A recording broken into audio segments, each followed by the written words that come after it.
con laringe.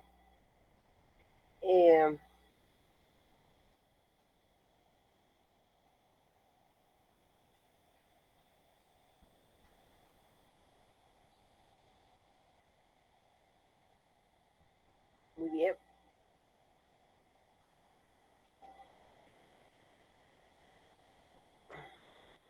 Un momento, me estoy olvidando de grabar la clase.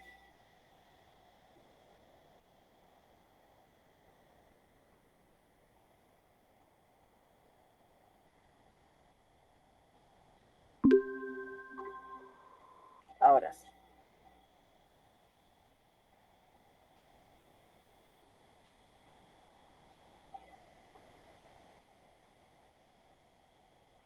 Bien, vamos a empezar con anatomía y fisiología de la laringe. La laringe es un órgano impar, está situado en la parte anterior de la región cervical.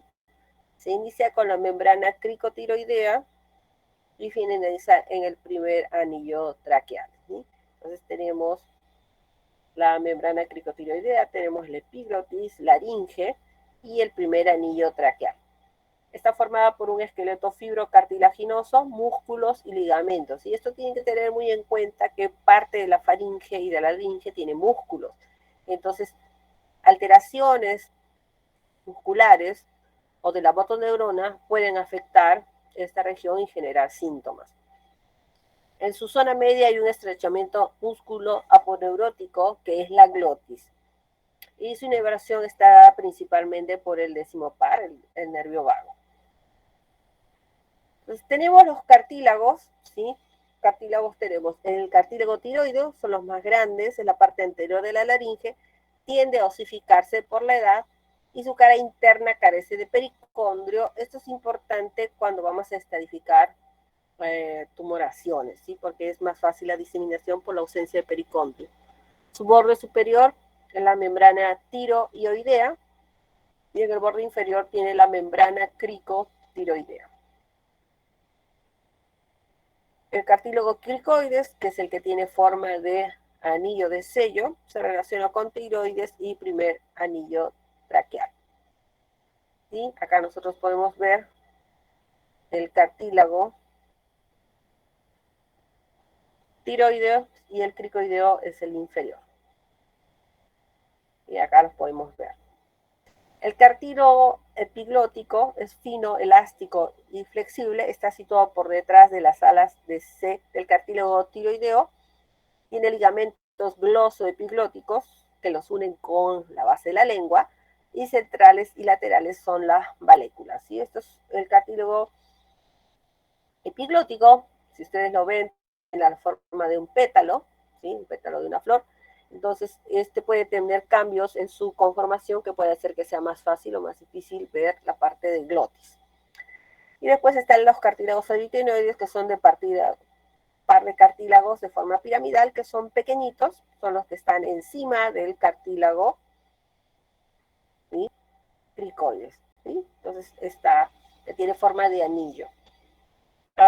La parte posterior tenemos el músculo interaritenoideo, que es el que está entre los aritenoides, y en la parte anteroexterna el músculo tiroaritenoideo, base de la articulación con cricoides. Y posteroexterna, músculos cricoaritenoideos, anterior vocal, se inserta la cuerda vocal, que es esta parte de acá. Tenemos cartílagos accesorios corniculados y de Wisberg, ¿sí? Pero los más importantes son el cartílago tiroideo, el cricoideo, el epiglótico y los aritenoides. La anatomía de la laringe, bueno, las articulaciones tenemos la cricotiroidea, todo esto parece un trabalenguas, entre cuernos menores del cartílago tiroides y facetas articulares del cricoides. Una cápsula reforzada por ligamentos cricoaritenoideos anterior y posterior, movimiento de basculación y deslizamiento de tiroides sobre cricoides. ¿Sí? Esta articulación se mueve, por ejemplo, cuando tragamos, cuando hacemos, pasamos el bolo alimenticio. Cricoaritenoideas, cara inferior de aritenoides y borde superior de escudo cricotiroideo, ligamento cricoaritenoideo interno y deslizamiento que acerca o separa aritenoides. Esto también tiene parte de la deglución y del habla, ¿sí? Entonces, acá tenemos todos los cartílagos por separados. El hueso hioideo, que aunque no forma parte de la laringe anatómicamente, pero sí funcionalmente por los ligamentos e inserciones tiene mucho en relación, sobre todo con supraglotis. Pues tenemos epiglotis, tenemos cartílago tiroideo, los aritenoides, cricoides y el primer anillo braquial. En los ligamentos y membranas tenemos superior o membrana cuadrangular, es desde el borde superior laringeo hasta el ligamento ventricular o tiroaritenoideo. Ligamento aritenoepiglótico, zona superior de la membrana elástica, desde el borde lateral de la epiglotis hasta el borde anterior de aritenoides. Y ligamento tiroaritenoideo, ligamento de la banda ventricular o cuerda vocal falsa. Y ligamentos tiroepiglóticos unen la epiglotis con la cara interna del tiroides en la cuerda vocal falsa. ¿Sí? Este es en relación con el ventrículo. Seguimos con ligamentos. El ligamento inferior del cono elástico, debajo del ligamento tiroaritenoideo o cuerdas vocales verdaderas. Ligamento cricotiroideo, membrana cricotiroidea.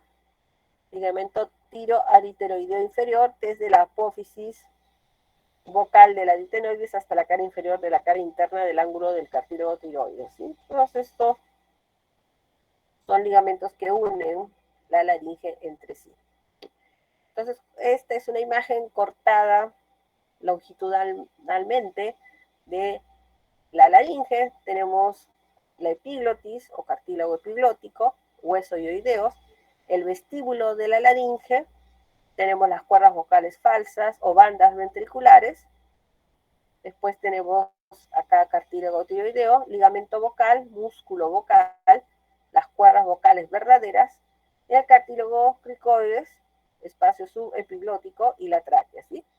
La laringe está dividida en tres partes: supraglotis, glotis, que es donde están las cuerdas vocales verdaderas, y subglotis, que es la parte que está inferior o subglotis o inferior a la glotis. Todas estas tienen patologías, pueden tener distintos síntomas, siendo los síntomas más floridos en supraglotis y en glotis. Tenemos los músculos intrínsecos laringeos, son todos los músculos que están dentro de la misma laringe. Hay músculos cervicales que son músculos estríngeos laringeos, que vamos a ver a continuación. ¿Sí? Todos son pares, excepto el interaritenoideo.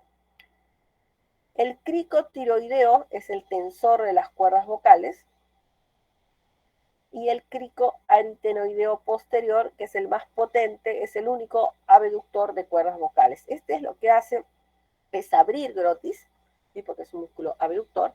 Entonces lo que va a hacer es que al abrir glotis ingresa el aire. Este músculo funciona cuando se contrae, cuando nosotros hacemos una inspiración. Y el cricoaritenoideo lateral es que aduce las cuerdas vocales y que hace de que tengamos vibración, ¿sí?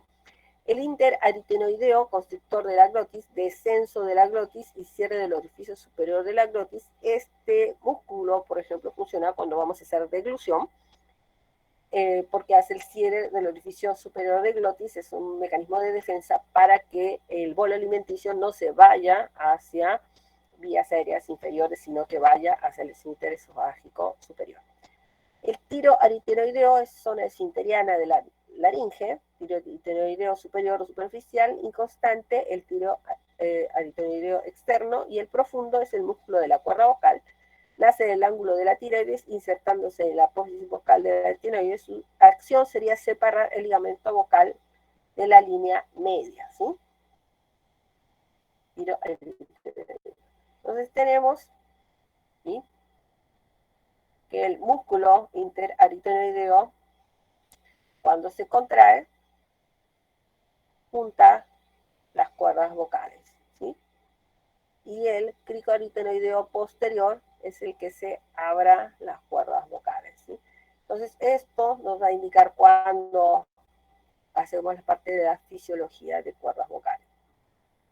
Entonces, vamos a tener la visión, ¿sí? Vamos a tener la visión de cartílagos, ¿sí? Tiroides, cricoides, aritenoideos y el músculo posterior, tiroaritenoideo, ¿sí? Entonces vamos a ver el movimiento o abducción, que lo que va a hacer es abrir las cuerdas vocales, ¿sí? Entonces, y el cricoaritenoideo lateral junta las cuerdas vocales. O sea, en la imagen superior respiramos y en la imagen inferior hablamos, ¿sí?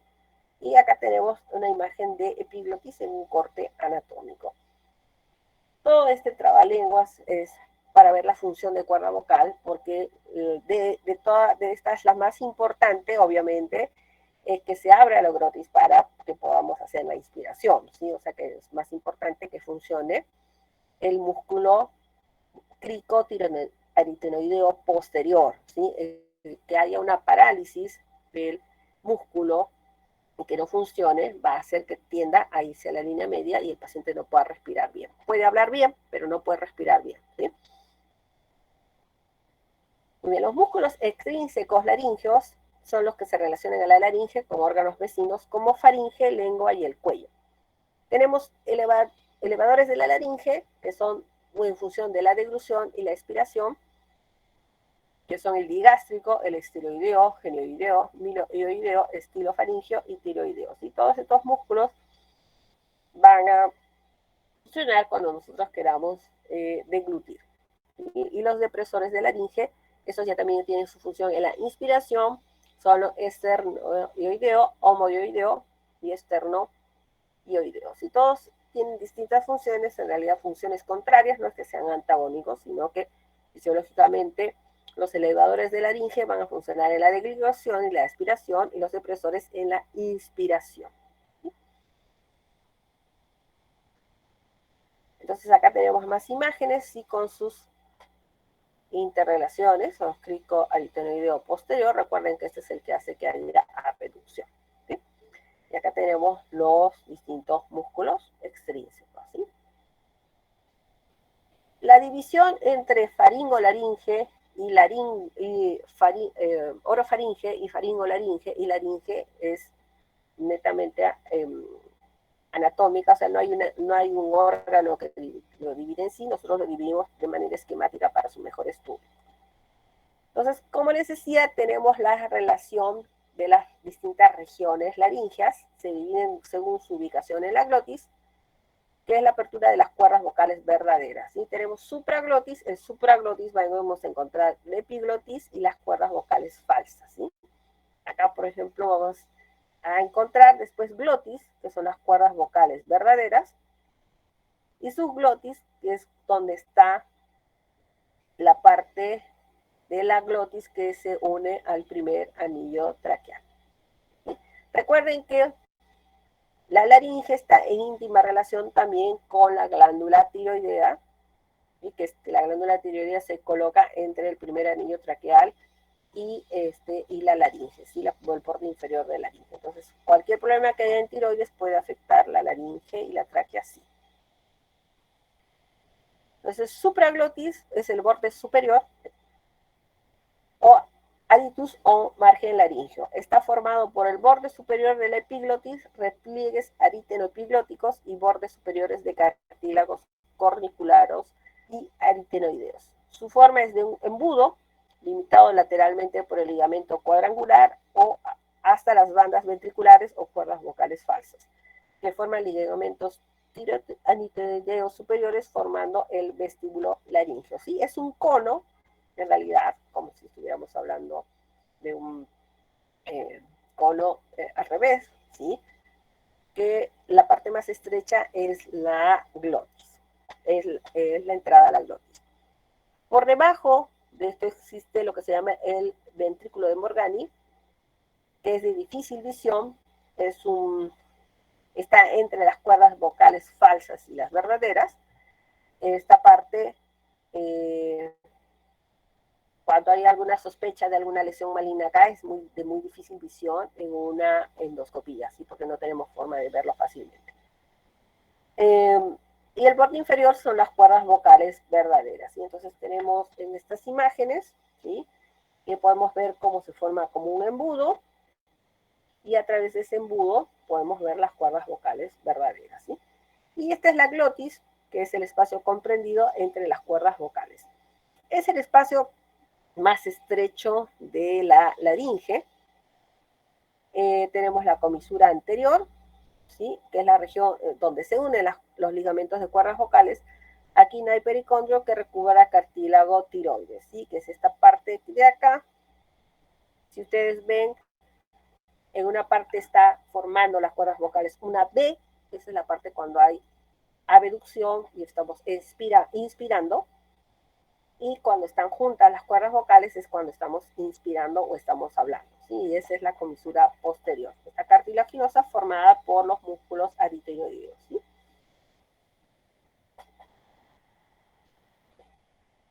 Glotis es desde la glotis a la parte inferior de cricoides y la tráquea, ¿sí? Esta también es una zona de difícil visión, y si hay alguna lesión maligna en esta zona, recién se va a manifestar cuando ya haya el cuadro sea bastante avanzado.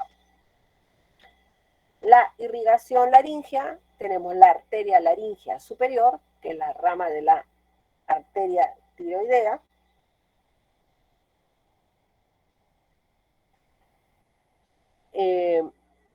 Perfora la membrana tiroidea y discurre entre la pared lateral del seno piriforme, irriga supraglotis. La arteria laringea anteroinferior o cricotiroidea, también se llama arteria tiroidea superior, pasa por el ligamento cricotiroideo superior e irriga esa zona, y la arteria laringea posterior inferior, rama de la arteria tiroidea inferior, en su trayecto acompaña el nervio recurrente, irriga la zona inferior de la laringe, y el trayecto venoso sí es paralelo al recorrido arterial. Y el drenaje linfático laringeo es de amplia distribución, excepto la glotis, perdón. El supraglotis, el drenaje a través de la membrana tiroidea, va acompañando al nervio laringeo superior, llegado a la cadena yugular profunda, ganglio digástrico y cadena yugular media. En supraglotis el drenaje es bastante abundante, incluso puede ser cruzado, entonces acá es fácil que haya una metástasis ganglionar cuando hay una lesión maligna en supraglotis.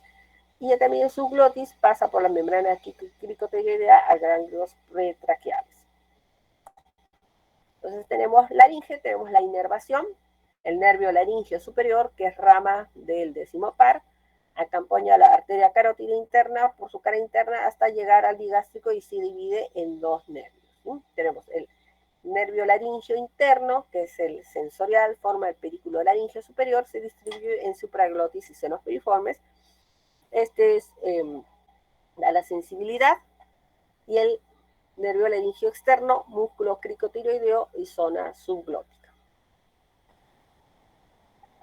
Tenemos después el nervio recurrente, que desde el punto quirúrgico es el que más nos interesa, separa el décimo par de modo distinto en cada lado, en el lado derecho delante de la subclavia y en el izquierdo antes de la arteria aorta, y rodea al callado aórtico.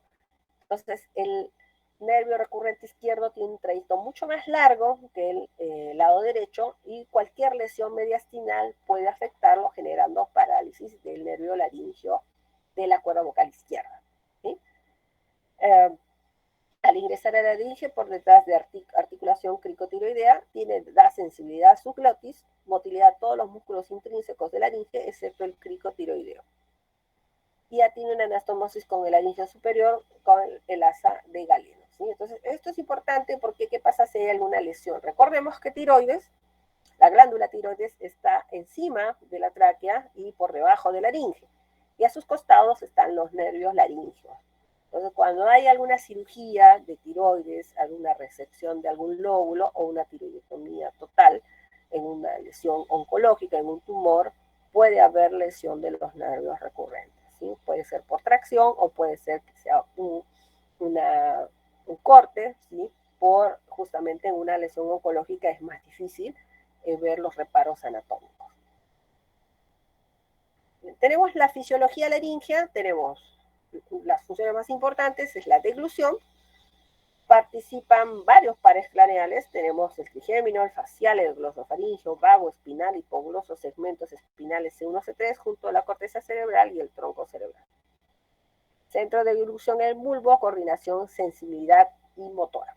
Interviene en la fase faríngea, se eleva la glotis, se cierra la glotis y epiglotis desciende sobre la glotis. ¿Sí? Todo esto es para evitar que el bolo alimenticio pase desde la base de la lengua, se cierra el ingreso hacia la laringe y hacia, por tanto, la tráquea y a los pulmones, y el bolo tiene que pasar hacia el esfínter esofágico superior. Cuando no sucede esto y hay un movimiento disarmónico o hay falta de sensibilidad en la mucosa laringea, parte del bolo alimenticio se puede ir hacia pulmones y generar neumonía por aspiración. Esto pasa en pacientes que están que pueden tener alguna lesión neuromotora, ¿sí? Que pueden tener, por ejemplo, un ACV, ¿sí? Que haya afectado a los músculos de faringe y de laringe hemilateral, o sea, o puede ser en otros pacientes que tienen enfermedades motoras como ustedes ya saben. Entonces, con esos pacientes hay que tener mucho cuidado con el tema de la alimentación, ¿sí? Y tenemos la otra función, que es la respiración, que estábamos hablando. El pasaje de aire inspirado es a través de la glotis en abducción, en coordinación con la inspiración diafragmática y los demás músculos accesorios de la respiración. Como les vuelvo a decir, incluso pueden hacerlo ahora, inhalar. Cuando ustedes inhalan, vamos a abrir glotis, vamos a descender el diafragma y vamos a hacer expandir los pulmones. Y cuando exhalamos, se eleva el diafragma y se cierra la glotis y se produce la vibración, que es la vibración con la que nosotros logramos hablar, que es lo que estoy haciendo en este momento. Fisiología laringea, la voz, ¿sí? Es el pasaje de aire expirado a través de las cuerdas vocales en aducción, produce una vibración, siendo el origen de la voz. El tono vocal depende de varias características. Una es la edad, mientras más joven es la persona, es más aguda la voz, ¿sí? No es lo mismo la voz de un niño de 1 año que la de un adulto de 70 años.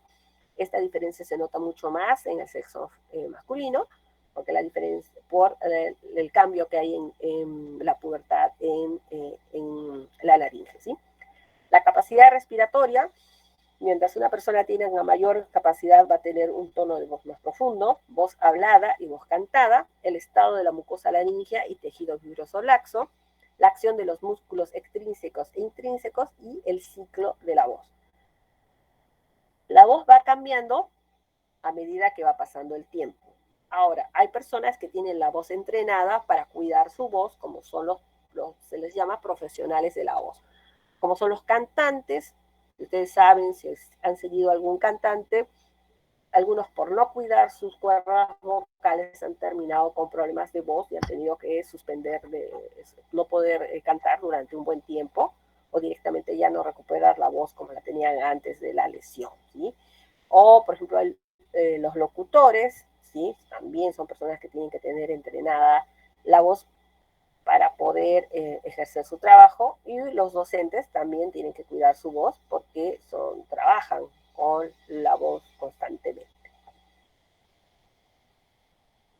Entonces, la semiología de la laringe solamente se puede ver de manera indirecta, no hay forma que yo haga que una persona abra la boca y yo pueda llegar a ver la laringe.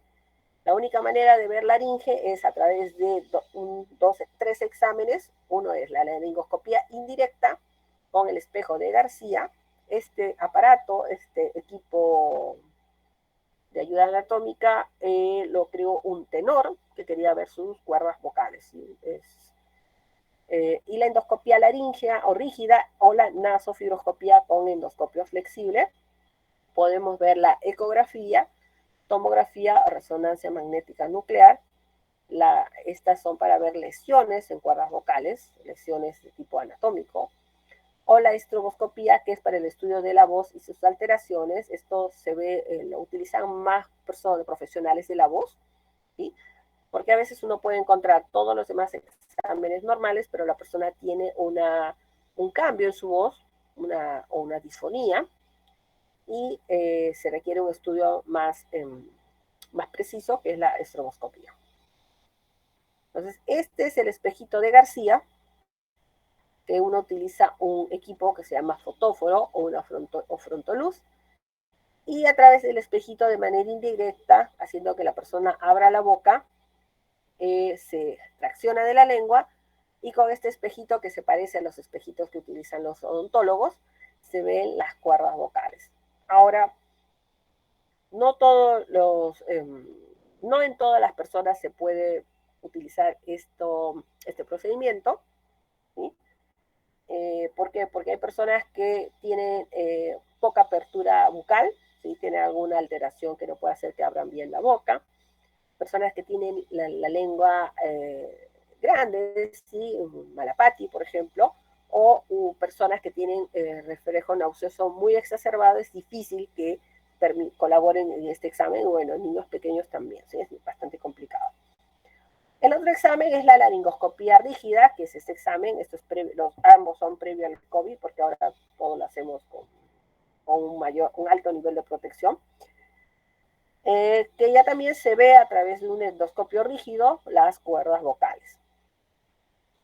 Y el otro es el nasofibroscopio, que es un equipo flexible que se coloca a través de fosas nasales y se va por fosas nasales, rinofaringe, orofaringe, laringofaringe, y ahí entramos a laringe y vemos las cuerdas vocales como se ve en la imagen al costado, ¿sí? Esto nos va a permitir ver las cuerdas vocales, ¿sí? Tener una visión más nítida. También ver su función, podemos ver si se mueven o no. Este examen se hace con la persona consciente, tiene que estar despierta, porque yo necesito que el paciente hable en medio del examen para ver cómo se mueven sus cuerdas vocales. Entonces, y este es el examen de la estroboscopía, que también se utiliza un endoscopio, pero se coloca con un equipo especial que va midiendo a través de unas ondas, que es la estroboscopía, el ciclo de la voz, cómo se va moviendo toda la cuerda vocal. Sí, este es un estudio muy específico que, como les digo, se utiliza más en personas que tienen alteraciones de la voz de tipo funcional, no anatómico. O sea, puede tener todos los demás exámenes normales, y con este examen vamos a ser más precisos para ver de dónde viene la alteración de la voz, ¿sí? ¿Bien? Por ejemplo, un cantante tiene una gran caja torácica para lograr los tonos en la voz, sobre todo los cantantes líricos, ¿sí? Esos son los que tienen una mayor capacidad en la voz. ¿Sí? Muy bien, vamos a seguir en la segunda parte, que son las laringitis agudas y crónicas. Bueno, la laringitis, por definición, es una inflamación de la mucosa laringea o laringotraqueal, y los síntomas son la disfonía, que es no poder hablar bien, disnea, disfagia, estridor laringio, expectoración mucosa purulenta o directamente hemóptisis.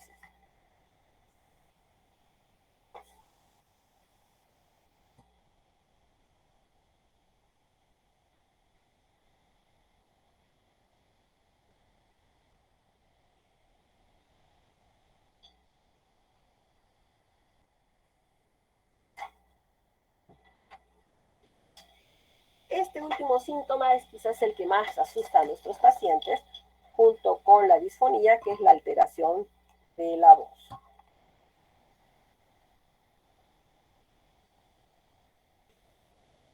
La laringitis aguda o CRUP es una patología inflamatoria de la vía aérea, que es sinónimo de laringotraqueobronquitis. Tenemos, por etiología, podemos tener etiología infecciosa, aguda catarral, laringotraqueobronquitis viral, epiglotitis, laringotraqueobronquitis bacteriana o la no infecciosa, que puede ser alérgica, abuso vocal, traumáticas, reflujo laringofaringio y cuerpo extraño laringotraqueal. Entonces, la laringitis aguda, catarral y croup viral está asociada a procesos catarrales de la vía aérea superior como faringitis y rinitis. En esta época está asociado a COVID. Una persona que tiene estos problemas, sobre todo el año pasado, era COVID hasta que se demostró lo contrario. Y tiene en su gran mayoría una resolución espontánea entre los 5 y 7 días y requiere de hospitalización de un 5 a un 10% de los pacientes por la severidad del cuadro. ¿Sí? El paciente va a empezar con malestar general, fiebre, después va a empezar primero con dolor de garganta, después va a tener problemas para deglutir, dolor a la deglución, va a tener problemas en la voz, va a tener la voz ronca, puede tener tos seca al inicio y después tos con expectoración mucosa o mucopurulenta, y ahí concurre a la consulta. Y el tratamiento es sintomático. La mayor incidencia es en la infancia por el desarrollo inmunológico y por la anatomía laringea. Tiene menor diámetro, forma cónica invertida, un tejido conectivo más laxo y la hipertrofia adenoidea y amigdalina. ¿Sí? Entonces, hacer más pequeño es más fácil que se edematice y que genere estos síntomas que asustan mucho a los papás. Bueno, el croup viral, grupo etario de 0 a 5 años, con un pico entre 1 y 2 años. La gran mayoría es el virus para influenza, rinovirus, influenza, virus incisional respiratorio y adenovirus. Y bueno, acá no hemos puesto COVID. ¿Sí? En estos casos, el cuadro sobre todo tiene una tos perruna, una tos seca, que esto es lo que quizás más asusta a los familiares, y como les digo, entre un 5 a 10% requieren internación.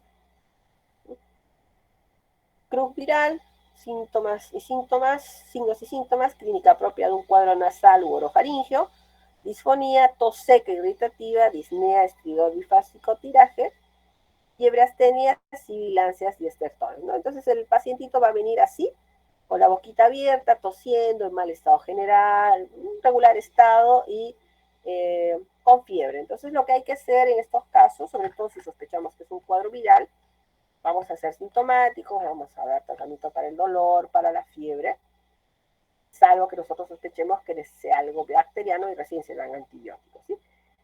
Y el diagnóstico es clínico principalmente, laringoscopía indirecta o directa, radiografía de cuello antero-posterior, signo de la punta del lápiz, y radiografía de tórax si es que sospechamos algún cuadro que ya haya otro mayor compromiso. ¿Sí? Se le dice el signo de la punta del lápiz porque si ven la flechita en esta imagen, en la imagen de abajo, van a ver que tiene la forma de la punta de un lápiz. ¿Sí? Sin connotaciones políticas, por favor.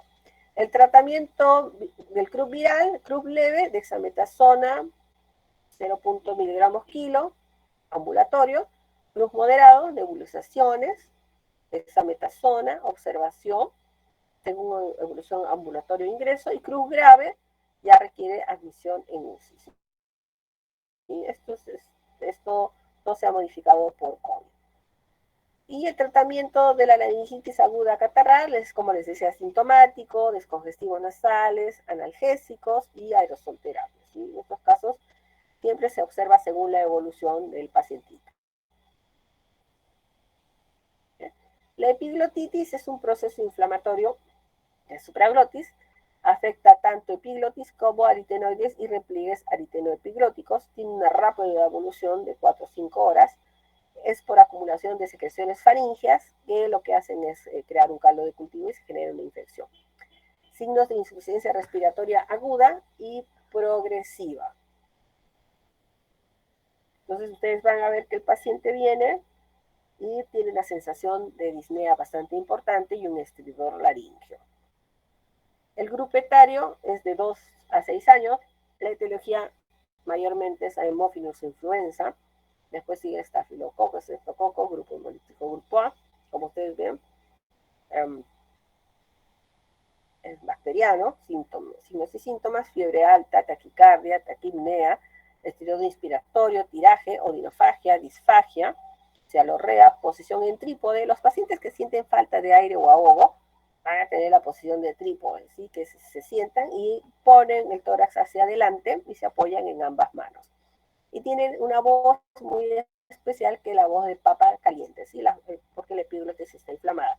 Ahora, ¿cuál es el problema de esto? Que el aire puede pasar por nariz y por boca, pero tenemos el tope de una epiglotis inflamada, el aire no va a entrar bien hacia vías aéreas inferiores.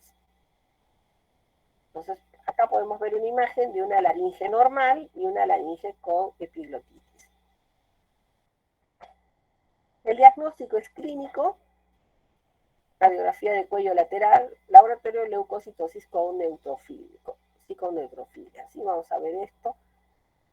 Y el tratamiento, sí, esta postura que ven en este pequeñito, es la típica postura de la persona que tiene SOLA, que se llama, ese es el síndrome obstructivo laringeo agudo, que es cuando la laringe está inflamada o está tapada, está obstruida, y es un signo de alarma muy importante en un paciente. ¿Sí? El tratamiento es asegurar la vía aérea, en algunos casos hay que intubar, cefalosporina de tercera generación, ceftriaxona, cefroxima, cefotaxina, corticoides inhalados o endovenosos, la prevención y, bueno, la vacunación contra Haemophilus influenzae.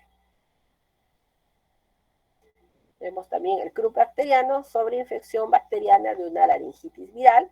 Esto se puede ver cuando hay un paciente que ha tenido un crup o una faringitis o una laringitis viral y en vez de mejorar al quinto o sexto día de su enfermedad empieza a empeorar. Entonces acá probablemente sobre una infección viral se ha colonizado con una infección bacteriana. Si hay una infección edema difuso de laringe, tráquea y bronquios, hay acumulación de secreción mucopurulenta adherida a la mucosa tráqueo-bronquial, formando tapones de fibrina y moco. El grupo etario es 1 mes a 6 años y la etiología es Staphylococcus aureus, Haemophilus influenzae, estridor, tos, fiebre alta, sibilancias, exceptores, tiraje inter y subcostal, deterioro del estado general con compromiso de la vía aérea. Sí, igual nuestro pacientito va a venir así en regular estado general, alicaído y puede tener una tos que es muy importante. ¿Sí? El diagnóstico es clínico, ¿sí? Laringoscopía, radiografía de cuello anteroposterior, hay un estrechamiento subglótico, bordes traqueales irregulares y el tratamiento, como siempre, es asegurar vía aérea, humidificación ambiental, nebulizaciones con corticoides y o adrenalina, antibióticos, amoxicilina, ácido clavulánico o cefalosporinas en casos graves. Y en estos casos siempre hay que evaluar al paciente y el estado general del paciente, ¿sí? Si es necesario internar o no al pacientito.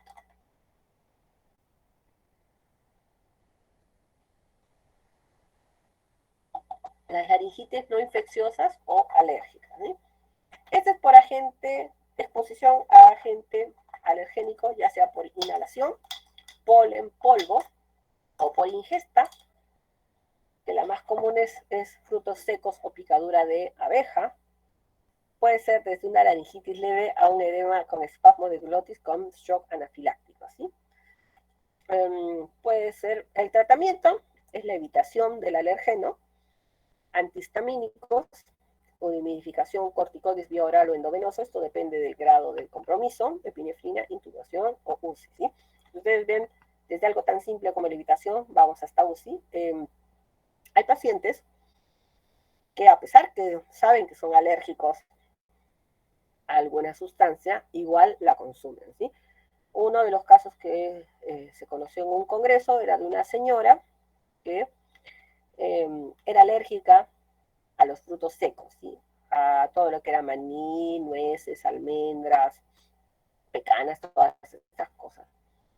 Pero la señora también era muy golosa y decidió, un día se antojó y fue a una panadería y consumió un brownie. ¿Sí? Si ustedes saben qué es el brownie, es un postrecito de chocolate que está lleno de frutos secos picados. ¿Sí? Terminó en UCI. La señora Y a pesar que ella sabía que era alérgica, pensó que sacando los pedacitos de frutos secos no podían no tener la alergia, pero en realidad ya cuando uno cocina algo así, ya todo está con la sustancia dentro del postre, ¿no? de esta torta. Entonces, por eso siempre le dice al paciente, uno tiene que decir al paciente que es alérgico a algún medicamento y le produce edema de glotis, que no lo coma ni consuma nada que esté relacionado con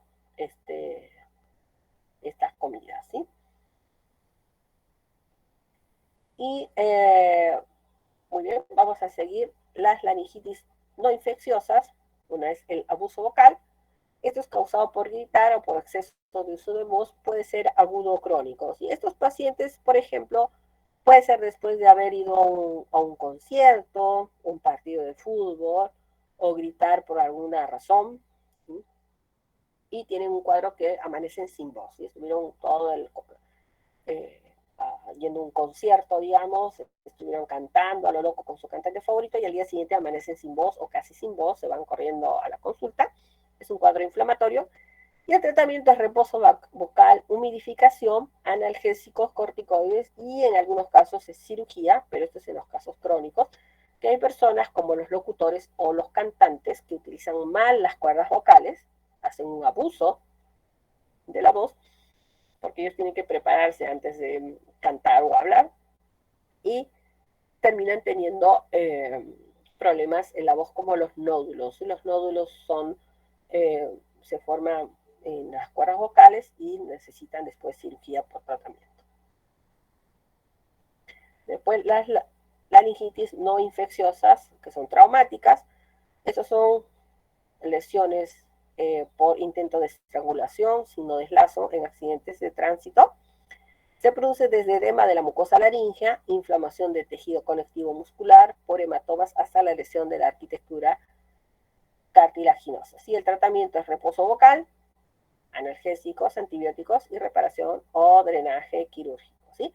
Si ustedes ven la imagen de abajo, ¿sí? Se ve como a esta persona le han clavado un cuchillo en medio de la laringe. ¿Sí? No murió porque si lo colocaban un par de centímetros al costado, de cualquiera de los dos lados, agarraban la arteria carótida y se moría desangrado, ¿sí? Probablemente esta persona termine con una lesión de la voz, ¿sí? Con una disfonía, pero bueno,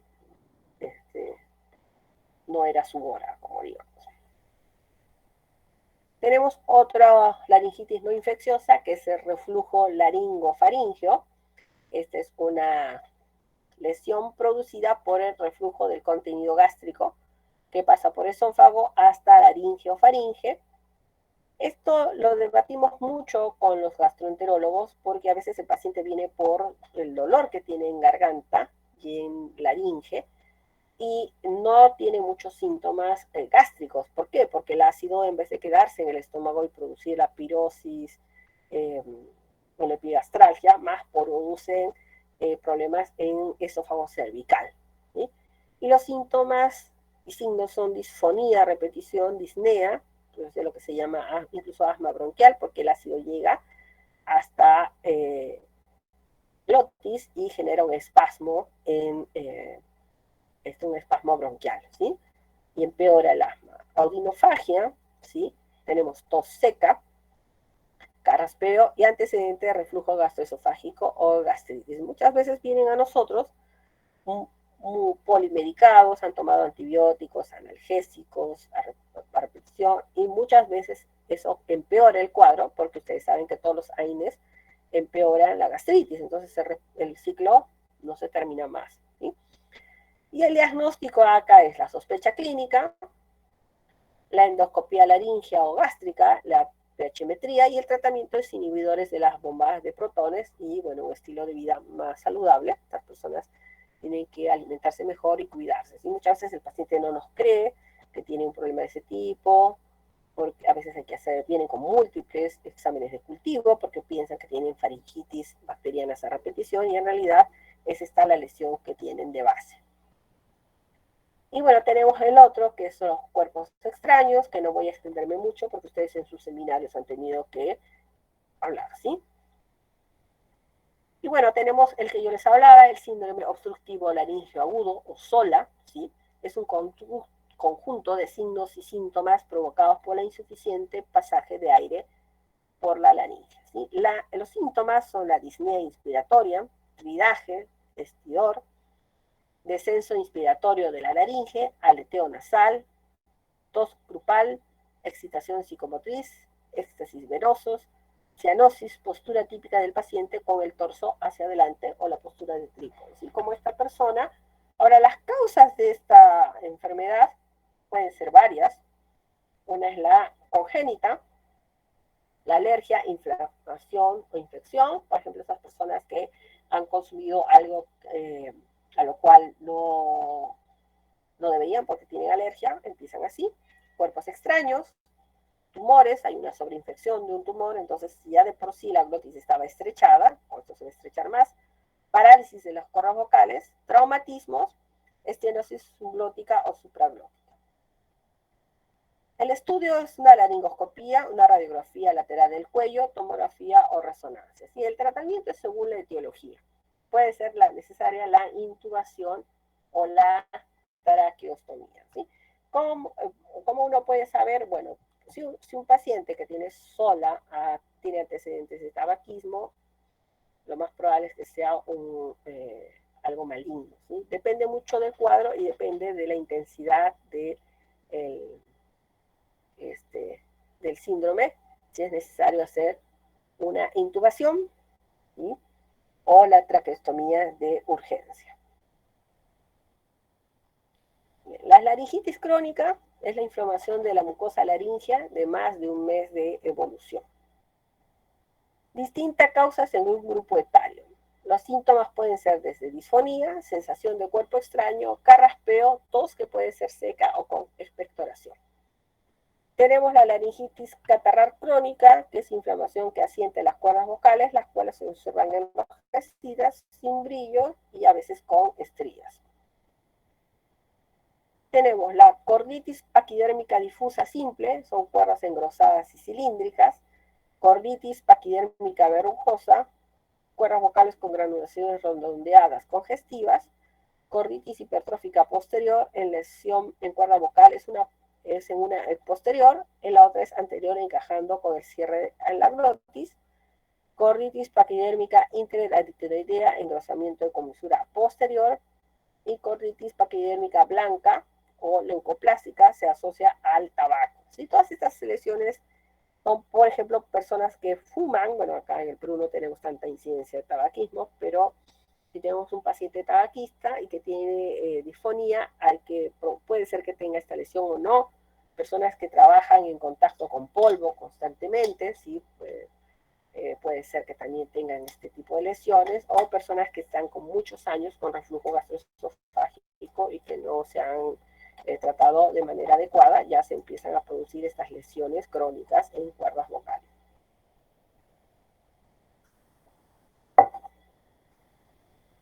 Bueno, la laringitis crónica infantil, la laringitis crónica catarral, estos pacientes son los pacientes que tienen mucha secreción nasal o faringea constantemente, cuerdas vocales enrojecidas, secreción mucosa adherida, laringoscopía capilares dilatados paralelos en las cuerdas vocales y secuela laringitis hipertrófica con cuerdas engrosadas con surcos atróficos. Todos esos pacientes que tienen, les va a llamar la atención porque el pacientito, a pesar que es un niño, tiene la voz bien ronquita. Y se le hace el examen, ¿sí? Y la asociada a malformaciones, que es la laringomalacia, que es por falta de madurez del tejido cartilaginoso de la laringe, y tráquea que provoca disnea inspiratoria y estridor. El tratamiento es según la gravedad, desde expectante hasta la traqueotomía. Estos pacientitos, sobre todo en la laringomalacia, si es una laringomalacia leve, se espera a que el cartílago se endurezca, porque estos pequeñitos tienen el cartílago muy blandito, entonces cuando la persona inspira, en vez de abrirse la laringe, se cierra. Entonces van a escuchar un silbido típico en estos pacientitos, en estos bebés.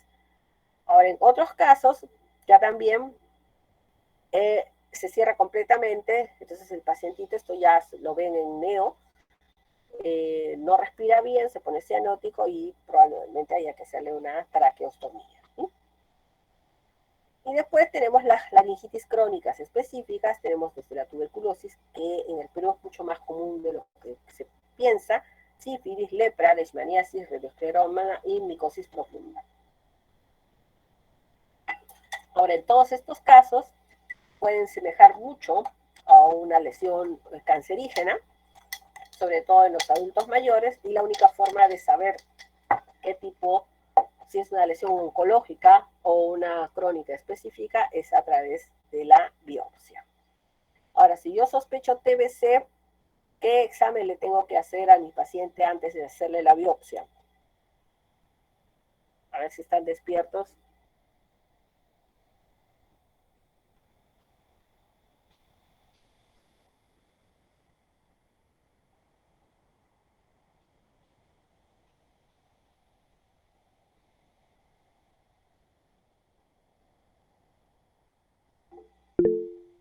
Doctora, buenas tardes. Un Sí, BK de esputo y una muy bien, radiografía de tórax. muy bien, muy bien. ¿Su nombre? Franca Quisa, doctora. Muy bien. Franca Quisa. Ok, para que quede grabado. Muy bien, señorita. Sí, hay que hacer esto porque, ¿qué ha pasado?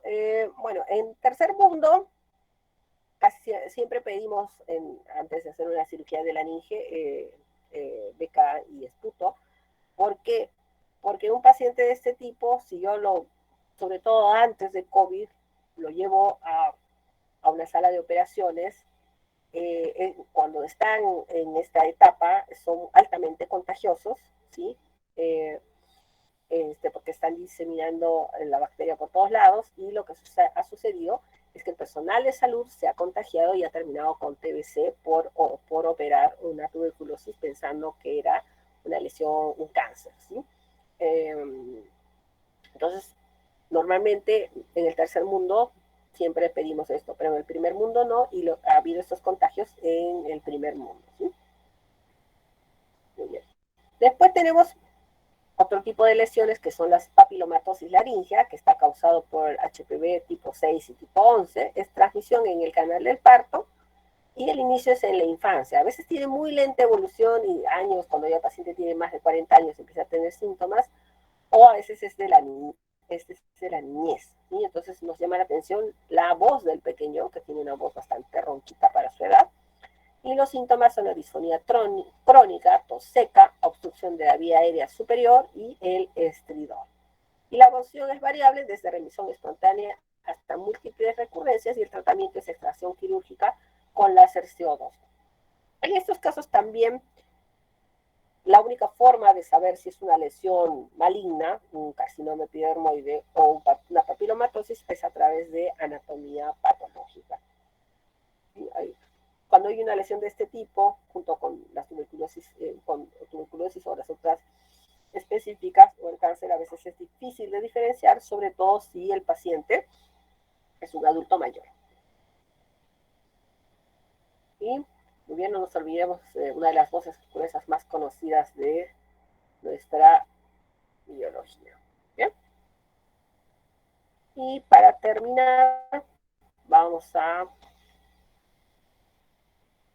no sufran, ya nos falta solamente la última parte de la clase, ¿sí?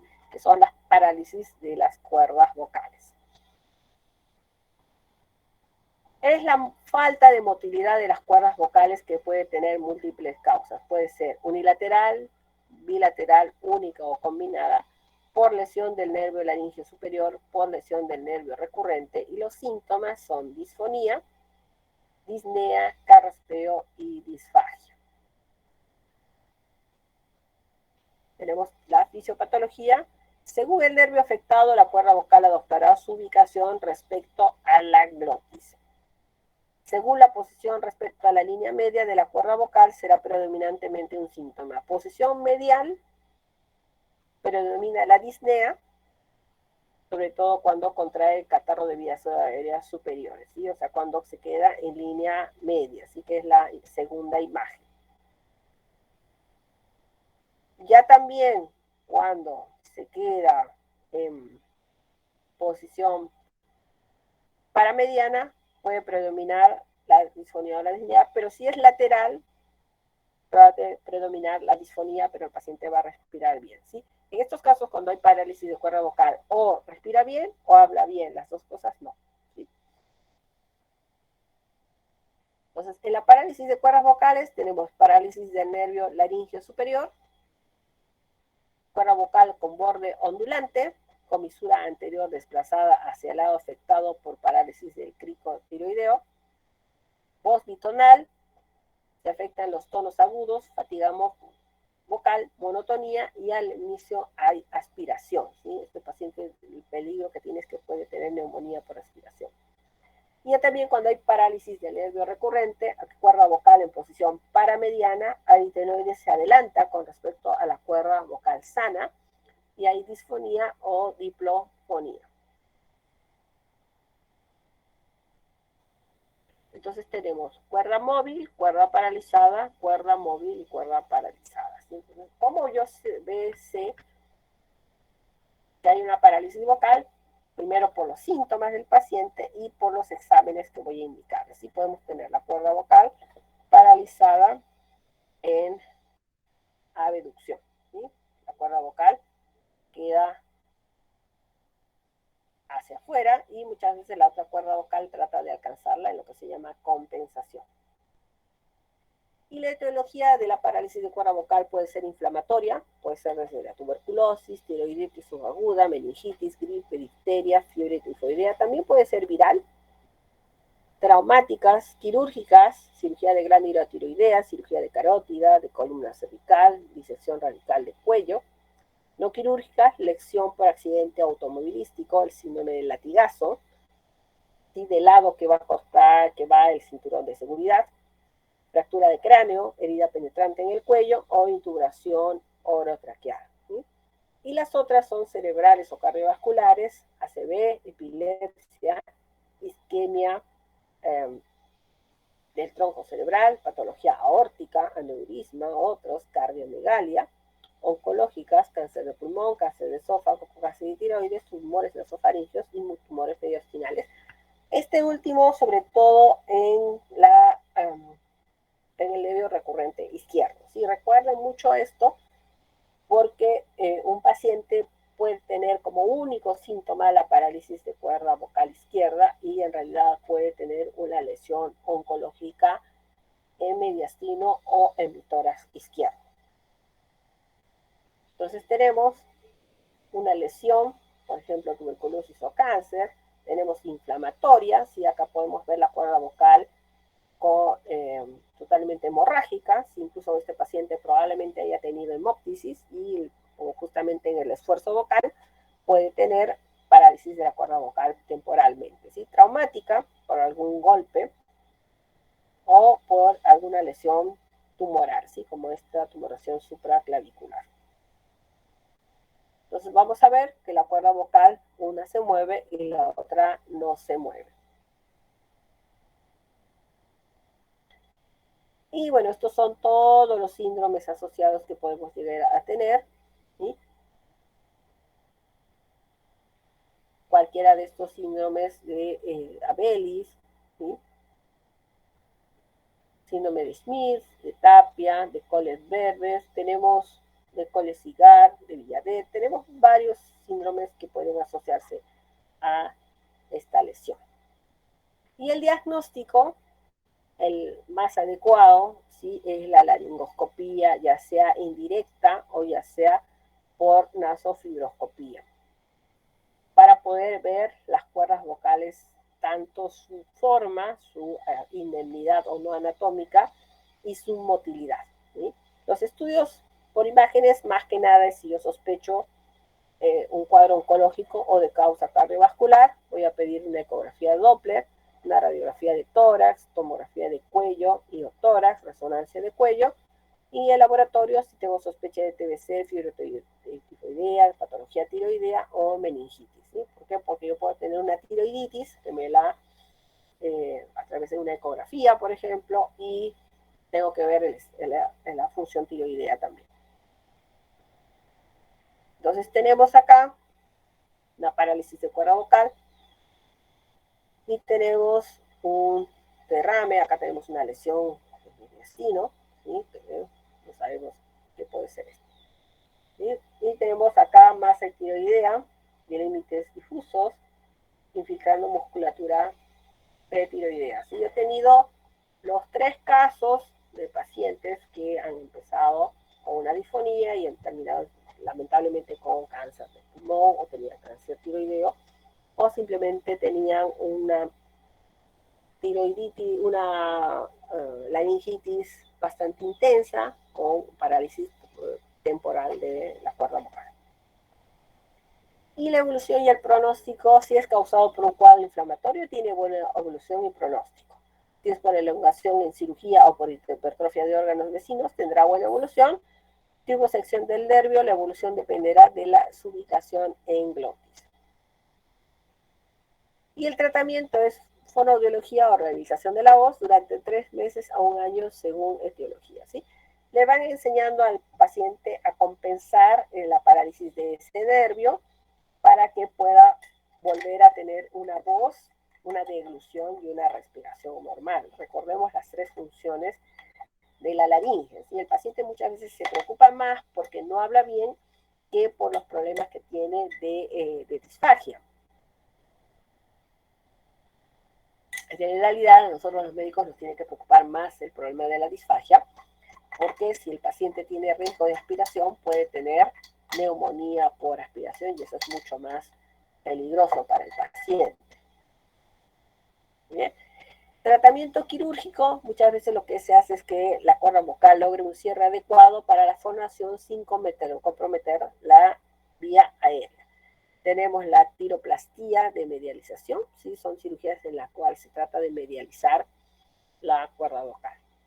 Aducción aritenoidea es útil en manejo en parálisis unilateral, se combina con tiroplastía, aumenta tensión y longitud de cuerda vocal, estabiliza el aritenoides. Y la inyección intralaringia o intracordal, ¿sí? Se introduce una sustancia a la cuerda vocal para aumentar su volumen y llevar la línea media bajo endoscopía laringea. ¿Sí? Este es un temporal también porque una vez que el cuerpo absorbe la sustancia, otra vez va a tener problemas en la cuerda vocal, salvo que pongamos alguna sustancia que no sea absorbida. ¿Bien? Este sí ha sido más cortito que las otras clases. No sé si tienen alguna duda, alguna inquietud, todas o ninguna.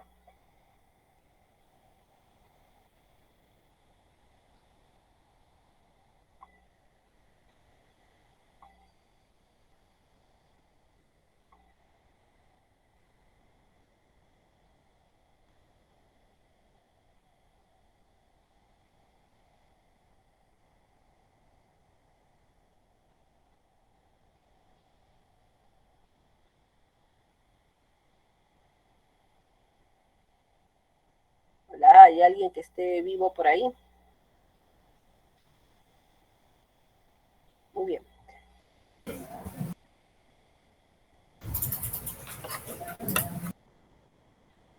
Muy bien. Les voy a mostrar un video de un paciente para hacer un poco más clara esta clase. Si estamos entrando por nariz, esta es una nasofibrolaringoscopía, en la cual estamos entrando por nariz. Estos son hiato medio, estamos entrando, este es tabique nasal, cornetes, y esta es coana. ¿Sí? Hemos entrado por coana, estamos en rinofaringe.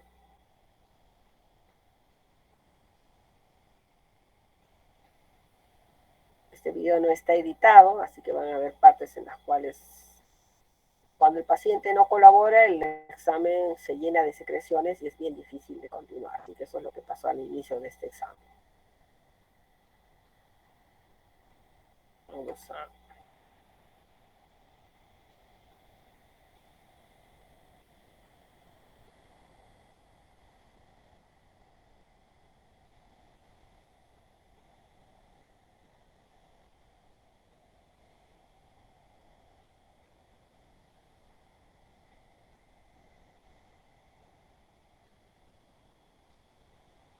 ¿Bien?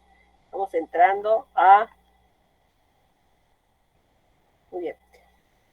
Esta es la epiglotis, ¿sí? Lo que está abajo. Acá estamos con aritenoides. Y vamos a ver cómo se mueven las cuerdas vocales, ¿sí? Estamos entrando hacia la laringe. Estamos pidiéndole al paciente que hable, ¿sí? Tiene que hablar. Y si ustedes se fijan bien, hay una sola cuerda vocal que se mueve, y que es la cuerda vocal izquierda. Derecha, perdón, la cuerda vocal derecha la que se mueve. Entonces podemos ver, hay una importante edema de aritenoides, que es la parte posterior de la cuerda vocal. Y ahí se ve muy bien cómo una cuerda se mueve y otra no. Ahí se le pide al paciente que diga y, que eso tensa las cuerdas vocales, y se ve que hay una que no se mueve.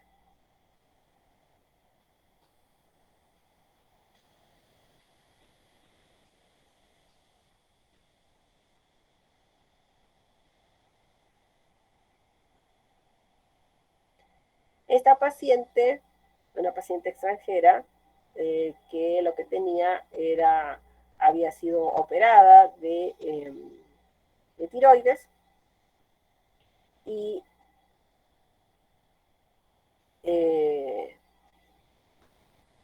aparentemente había tenido una cáncer de tiroides y había tenido una LQ, que es una lesión quirúrgica. Se le explicó al paciente, porque muchas veces los pacientes vienen en busca de una medicación, pero en estos casos no hay medicación que sirva. Lo que hay que en realidad hablar con el paciente es que tiene que hacer rehabilitación de la voz, ¿sí? No hay otro tratamiento que le sirva al paciente.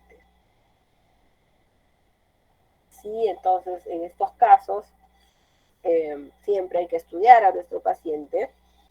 Recuerden que cualquier persona que tiene disfonía, que significa cambio en la voz mayor a 2 o 3 meses, tiene que ser derivado al otorrino, porque puede ser desde una simple laringitis crónica a puede ser que tenga un cáncer de laringe. ¿Sí? Esto donde hay que tener más preocupación.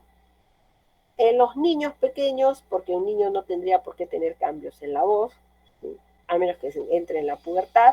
Y en el adulto mayor, sobre todo, se acompaña esto de tos o de hemoptisis. Un paciente que tiene, un adulto mayor que tiene hemoptisis, episodios de hemoptisis, tiene disfonía y tiene antecedentes de ser tabaquista, es un paciente con altas posibilidades de tener un problema de tipo oncológico, ¿sí? Entonces es un paciente que rápidamente tiene que ser referido al especialista. No podemos estar dando vueltas con estos pacientes, ¿sí? Porque quizás cuando lleguen a la consulta sea demasiado tarde, ¿sí? Entonces con estos pacientes son los síntomas de emergencia, recuerden, ¿sí? Síntomas para preocupación son la disfonía, la disfagia y los episodios de hemoptisis. ¿Sí? Puede ser que tenga alguna lesión oncológica, sobre todo en los adultos mayores. ¿Sí? Muy bien, chicos. ¿Alguno tiene alguna duda? ¿Todas o ninguna?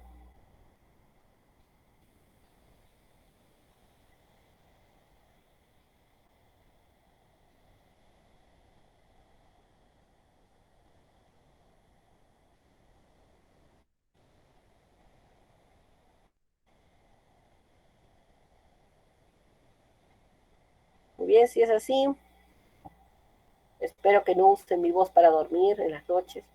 Hemos concluido con la clase de laringe.